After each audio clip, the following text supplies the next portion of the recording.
अस्सलाम वालेकुम। मैं हूं हकीम हसीब अहमद भट्टी। अल हसीब दवाखाना की तरफ से आपको खुशामदीद करता हूं।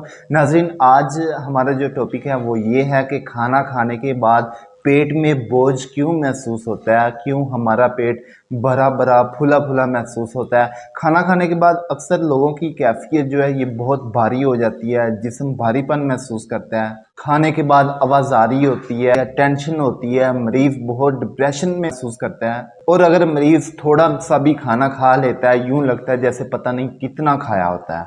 और इस कंडीशन में मरीज की भूख भी बिल्कुल ख़त्म हो जाती है, ज़ायल हो जाती है। तो इस टॉपिक पे ये मुकम्मल वीडियो है। इस वीडियो को आपने शुरू से लेकर आखिर तक ज़रूर देखना है, ताकि इस वीडियो में आपको आपकी मर्ज़ का पता चले।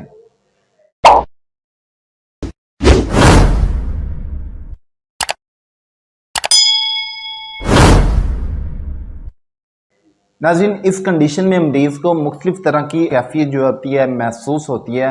अगर मरीज़ खाना खाए, खाना खाने के बाद अगर बिल्कुल इस मुकाम पे यानी कि गज़ा वाली नाली के बिल्कुल नीचे बोझ महसूस हो, इससे ये मुराद है कि मैदे में सोजिश है। यानी कि मरीज़ जैसे खाना खा लेता है, यहाँ पे इस मुकाम पे उसे बोझ महसूस हो, भारीपन महसूस हो, ये मैदे की सोजिश होती है। अगर इस मुकाम की बजाय पूरे पेट में बोझ महसूस हो, इससे ये मुराद होता है कि अंतड़ियों में सोजिश है।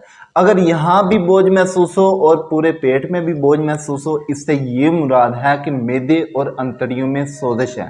अब नाज़रीन, जब मरीज को सोजिश होगी तब उसे हमेशा बोझलपन महसूस होता है, उसे दर्द बिल्कुल भी नहीं होती। यानी कि अगर मरीज खाना खा लेता है, ख़ास तौर पे इस मुकाम पे, ठीक है, अगर मरीज खाना खा लेता है, यहाँ पे उसे बोझ महसूस हो, हम इजीली गेस कर सकते हैं कि 100% इस मरीज के मैदे में सोजिश है। दर्द और बोझलपन की अलग अलग कैफियत है। जब बोझलपन होगा यहाँ पे सोजिश होगी, लेकिन जब दर्द होगी, दर्द की सूरत में मरीज को टीसें भी पड़ती हैं जैसे गजा खाता है। तो इस कैफियत में होता यूं है कि मैदे में जख्म हो जाते हैं, जिससे मैदे का अल्सर कहा जाता है। जब जख्म होगा, मरीज कोई चीज खाएगा, वो जब उस जख्म को टच होगी, महसूस होगी, तो फौरी उसे टीसें पड़ती हैं, दर्द पड़ती है, जैसे जख्म पे नमक छिड़कने वाली बात होती है।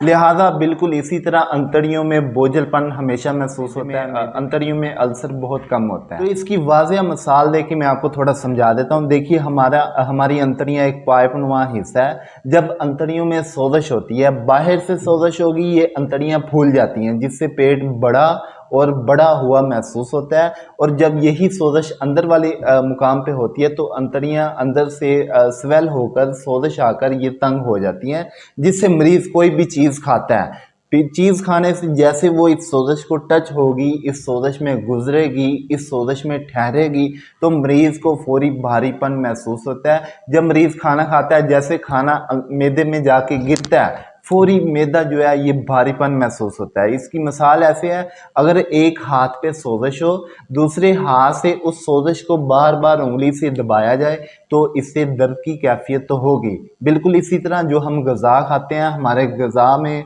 हमारे खाने में सख्त चीज़ें होती हैं, जैसे गंदम की रोटी भी सख्त होती है, जो लोग अच्छी तरह चबा के नहीं निगलते। तो ये गंदम की रोटी जैसे सोजिश के ऊपर गिरती है, सोजिश पे बोझ डालती है, इससे मरीज जो है फौरी पेट भरा फूला हुआ महसूस करता है, जिस्मानी कैफियत बहुत भारी हो जाती है, मरीज थोड़ा डिप्रेशन में आ जाता है, पेट अफारा महसूस करता है। तो ये सारी जो अलामात हैं, ठीक है, ये सारी सोजिश की ही हैं। अब हम इसके सबब की बात करते हैं कि इस सोजिश के सबब क्या है। ठीक है, बेसिकली मैदे अंतड़ियों में जहाँ कहीं भी बॉडी में अगर सोजिश हो, इसका ज़्यादातर बॉडी में वजूद में खुश्की पाई जाती है। और खुश्की चाहे खुश्की सर्दी की सूरत में हो, खुश्की गर्मी की सूरत में हो, या फिर गर्मी खुश्की की सूरत में हो, यानी कि ज़्यादा अहम जो किरदार है सोजिश पैदा करने में, वो खुश्की का ही है। अब खुश्की की इतनी कैफियत हमारी ग़िज़ा में शामिल होती है। हमारे डेली की रूटीन में जो हम ग़िज़ा खाते हैं, उसमें खुश्की के बहुत ज़्यादा अज्जा पाए जाते हैं। मसलन अचार, चावल, चने, चने की दाल, बड़ा गोश्त, आलू, गोभी, समोसे, पकोड़े, पराठा, बैंगन बताऊँ, सुरख सब्ज मिर्च, टमाटर, नींबू और जितनी भी तमाम खुश्क और खट्टी अशिया जो होती हैं ये खुश्की पैदा करती हैं। और खुश्की हमारी डेली की रूटीन में ये खुश्की के अज्जा अनासर बहुत ज़्यादा होते हैं, जिस वजह से आजकल तकरीबन 90% लोग खुश्की के मरीज़ हैं। खुश्की बढ़ती है, मैदा जो है सिकुड़ जाता है, अकड़ जाता है, फिर उसमें सोजिश पैदा होती है और मैदे का जख्म भी बिल्कुल खुश्की की कैफियत में ही पैदा होता है। तो अब हम इसके इलाज की बात करते हैं। खुश्की सर्दी की सूरत में पैदा होने वाली सोजिश जो है इसका इलाज अलग है, खुश्की गर्मी की सूरत में पैदा होने वाली सोजिश का इलाज अलग है। बिल्कुल इसी तरह गर्मी खुश्की की सूरत में पैदा होने वाली सोजिश का इलाज भी अलग है। तो इन 3 सूरतों का इलाज मुख्तलिफ है।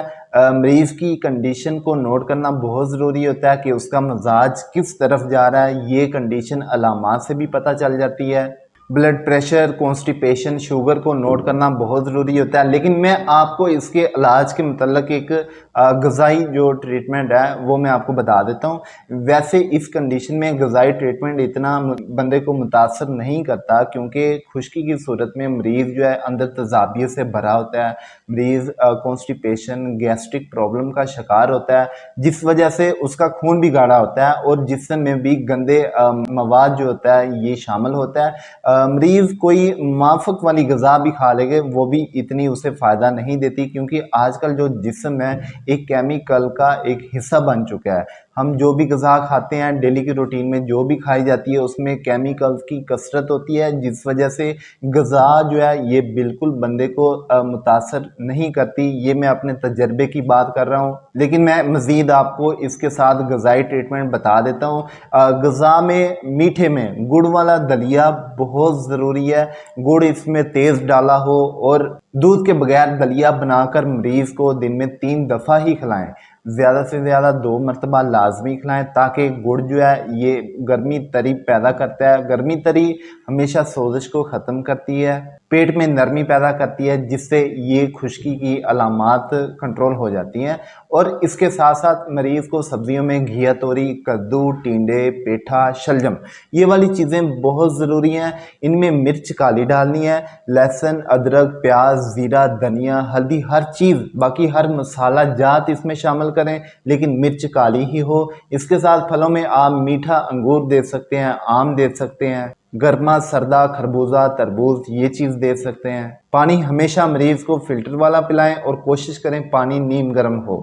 खाली पेट यही पानी ज़्यादा मिकदार में दें। डालडा घी की बजाय कुकिंग ऑयल या देसी घी का इस्तेमाल करें। इंशाल्लाह इससे भी बहुत सारी अलामात जो हैं ये कम होंगी। लेकिन मरीज़ को अगर फ़र्क महसूस ना हो तो वो अपने जिस्म की पहले सफाई करे। सफाई से खून भी साफ़ होगा, बॉडी में जितना भी गंदा मवाद शामिल है वो भी साफ़ होगा। उसके बाद ये ग़िज़ा ये सोने के सुहागे की तरह मरीज़ को फ़ायदा देगी। मज़ीद रहनुमाई के लिए आप मेरी मदद ले सकते हैं। इंशाल्लाह मेरी मदद आपके लिए दरकार होगी।